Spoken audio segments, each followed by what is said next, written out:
Alors, M. Aaron Deziver est avec nous. Bonjour. Bonjour, comment ça va? Ça va très bien. Ça va très, très bien, merci. Excellent. Je n'ai qu'un regret dans le... non, j'ai quelques autres regrets dans la vie. J'allais vous dire, je n'ai qu'un regret dans la vie. J'en ai quelques autres. Mais j'ai un grand regret, c'est que fort malheureusement, le Camo Invitation ne sera pas présenté à la télé de Radio-Canada. Oui. J'aurais tellement adoré commenter en compagnie d'Annie Pelletier. J'aurais tellement aimé commenter cette épreuve en fin de semaine parce que c'est une belle compétition. On peut dire là que les meilleurs plongeurs et plongeuses du monde se retrouvent à Montréal en fin de semaine. Et nous aussi aimerions vous accueillir ici. C'est très gentil que vous avez dit ça. Mais effectivement, on a un championnat international ici à Montréal, au Centre Claude Billard, qui va avoir lieu. Puis on a les meilleurs, certains meilleurs au monde qui vont être ici au niveau senior et junior, incluant des plongeurs comme Alexandre Despatie, Jennifer Abel, Megan Benfito et Roselyne Filion. Donc ça va être une belle fin de semaine. J'ai hâte de voir leur performance. Oui, parce que le Camo Invitation accueille non seulement nos meilleurs plongeurs, parce qu'on va le dire, hein, le Québec domine depuis quelques années déjà la scène du plongeon national, oui.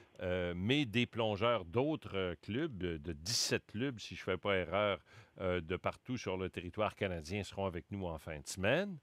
Je peux juste vous donner un peu de statistiques. En réalité, c'est 29 différentes équipes. Il y a 12 différents pays. Il y a au-dessus de 220 athlètes qui seront ici à Montréal cette fin de semaine. Donc, c'est le plus gros championnat international. Et c'est un peu spécial parce que c'est pas juste junior ni juste senior. C'est un mélange des deux. C'est une opportunité pour les juniors à faire une belle performance, mais aussi de regarder leurs idoles plonger, puis regarder comment ils s'entraînent pour une compétition. Et c'est là où des rêves commencent. Absolument. Il y a eu un bon reportage de ma collègue Jacinthe Taillon hier à ce sujet d'ailleurs, parlant d'une jeune sensation là, qui vient de battre un des records d'Alexandre Despatie d'ailleurs. Oui, Philippe Gagné, oui. Le petit Philippe Gagné, je le dis oui. petit.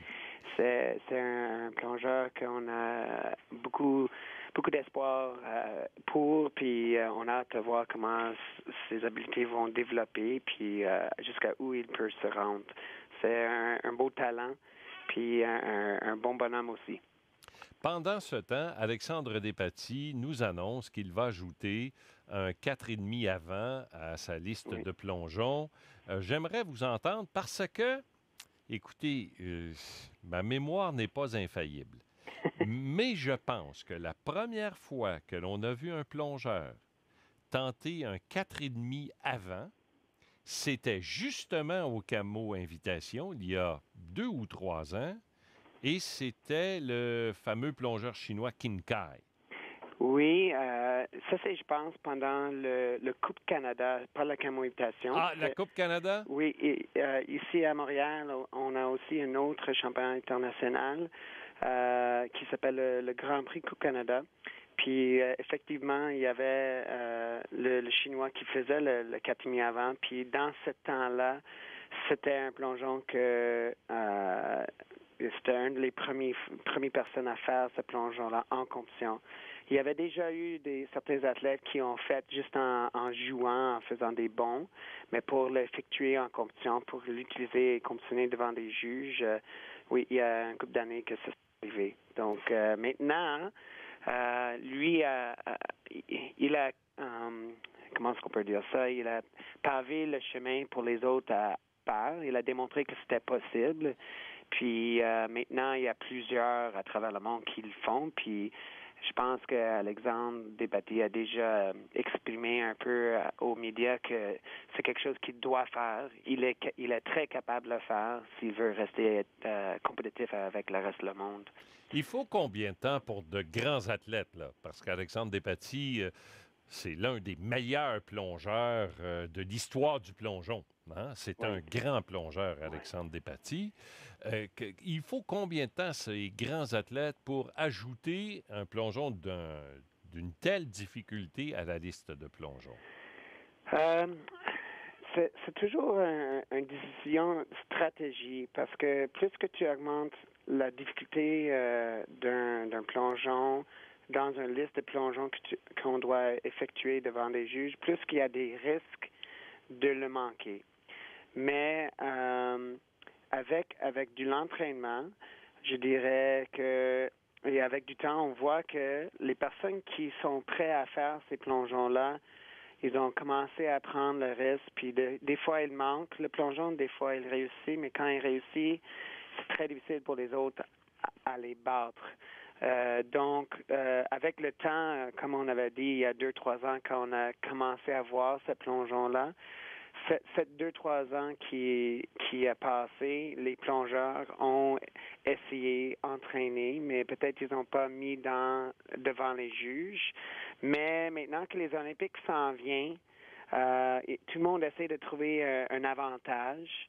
Puis le 4,5 avant groupé aux 3 mètres est un plongeon qui, s'ils font bien, le niveau de difficulté qui est accordé à cette plongeon-là est tellement élevé relatif à l'autre possibilité, c'est le 3,5 avant carpé, que si tu veux être dans les premiers 6 au monde aux Olympiques, il faut faire le 4,5 avant. Donc, Alex, ça fait au-dessus de 8 ans qu'il fait le 3,5 avant carpé.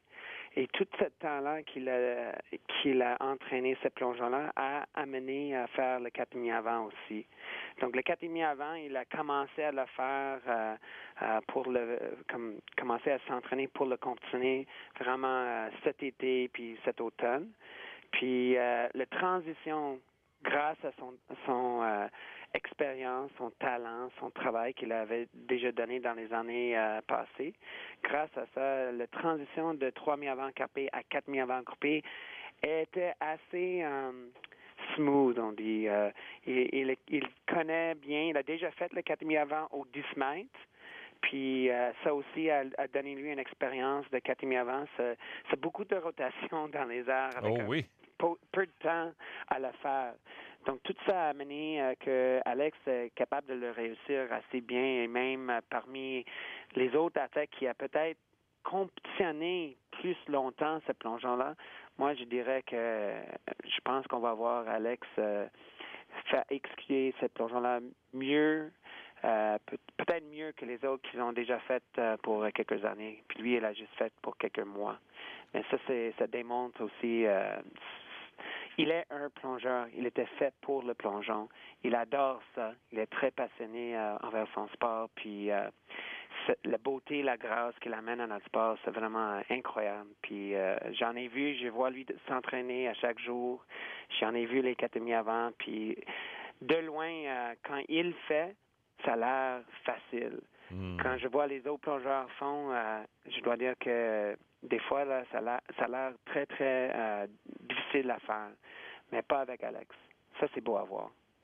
C'est un 3,9, je pense, de coefficient de difficulté. Oui, oui, oui. Et ça, c'est relatif à le 3,5 avant carpé qui est juste 3,1. Donc, qu'est-ce qui se passe? Il y a 7 juges qui vont juger. On enlève les 2 juges qui ont noté le plongeon le plus haut. On enlève les 2 juges qui ont noté le plongeon le plus bas. Puis on prend le moyen, on ajoute les 3 qui restent. Puis on multiplie ça par le coefficient de difficulté. Comme vous avez dit, c'est 3,9. Donc, 3,9 versus 3,1, c'est significatif. Ah, tout à fait. Là, vous nous avez mis la puce à l'oreille parce que on reçoit à cette antenne nos plongeurs et nos plongeuses les plus connus. Jennifer a été l'une de nos invitées. Millie Mans est l'une de nos invitées. Roselyne, Megan, assez souvent. Oui. Mais en fin de semaine, on pourra voir la relève. Oui. Alors, vous êtes entraîneur national. Oui. Vous êtes à Camo. Vous les voyez tous et toutes. Parlez-nous de ceux et de celles des nôtres, de nos Canadiens et de nos Canadiennes, chez les juniors, qui méritent qu'on se déplace pour aller les voir en fin de semaine. On avait déjà mentionné le plongeur, le jeune plongeur Philippe Gagné. Lui, il a quelque chose à montrer, je pense, au monde puis au reste du Canada. C'est un gars qui Normalement, il plonge aux 7 mètres et aux 5 mètres, mais depuis septembre, il avait fait un travail avec son entraîneur André Pouliot-Deschamps à monter sa liste aux 10 mètres. Puis c'est là où les gros plongeons commencent à être plus importants. Puis il a monté sa liste en haut, puis ça va être la première fois qu'il va compétitionner aux 10 mètres. Ça, c'est quelque chose qui va être fun à voir. Puis quand il rentre dans l'eau, là, il disparaît dans l'eau. C'est vraiment beau à voir. Donc, ça, c'est un. Il y a aussi Marc Sabourin-Germain. C'est un athlète qui est allé aux Olympiques de la jeunesse cet été, ainsi que les championnats du monde junior en Tucson, Arizona. Lui, il a appris 2 nouveaux plongeons qu'il va faire pour la première fois en compétition ici au Camo Invitation. Il est vraiment là pour voir comment il peut performer avec les autres seniors. Lui, il a juste 17 ans, donc il est encore junior. Il a le droit de performer parmi les juniors, mais aussi il essaie de franchir la barème internationale au niveau senior. Puis il est parmi les premiers 3 au Canada. Il y a aussi Caroline Ware. C'est un athlète qui travaille avec Megan Benfito et Rosane Filion. Jour après jour, elle est vraiment, elle vise le tour. Elle est une autre plongeuse aux 10 mètres. Elle a un nouveau plongeon à faire devant le monde qui a un équilibre triple arrière. Donc, tu commences sur les mains, sur le bout d'un 10 mètres qui est 32 pieds de haut. Puis, elle va faire 3 périlleux dans les airs par en arrière de cette place-là. Donc, ça, c'est comme un test event, on dit, pour Caroline. Et je peux aller. Jennifer Abel, on avait mentionné elle. Elle va faire son plongeon le demi-avant 2 twists qui est normalement juste réservé pour les hommes, mais elle n'a pas écouté cette petite pensée-là, puis elle fait ce plongeon-là. Elle est la seule femme au monde à faire ce plongeon-là, puis elle l'a fait pour la première fois l'année passée au Camo Invitation l'année passée. Puis c'était pas encore assez raffiné à son goût pour continuer à la performer dans les autres compétitions internationales. Mais elle n'a pas lâché, elle a continué à l'entraîner, puis elle va la faire encore ici. Puis justement, j'ai regardé elle plonger aujourd'hui, puis c'est pas mal un beau plongeon à voir. Donc ça, c'est quelque chose que le monde serait peut-être intéressé à voir. Elle est juste revenue de l'Inde avec plusieurs médailles d'or aux Jeux de Commonwealth. Donc elle est comme sur un high, on va dire. Elle a eu une très belle performance là-bas. Puis on va essayer de voir comment elle peut gérer ça, puis continuer le momentum, comme on dit en coaching. Si vous aimez le plongeon, mesdames et messieurs, les meilleurs plongeurs et plongeuses de la planète se sont donné rendez-vous en fin de semaine. C'est au Centre Claude Robillard. Ça commence demain. Ça se poursuit jusqu'à dimanche. Ça s'appelle le Championnat international Camo Invitation. C'est franchement à ne pas rater. Aaron Deziver, merci beaucoup d'avoir été des nôtres cet après-midi. Merci à vous. Ça fait un plaisir. Au revoir. Bonne journée. Vous écoutez Sport Extra à la fréquence 96 sur Sirius, branché sur le sport, avec une équipe d'animateurs et de chroniqueurs expérimentés. Toute l'actualité sportive sur Sport Extra, une chaîne satellite de Radio-Canada.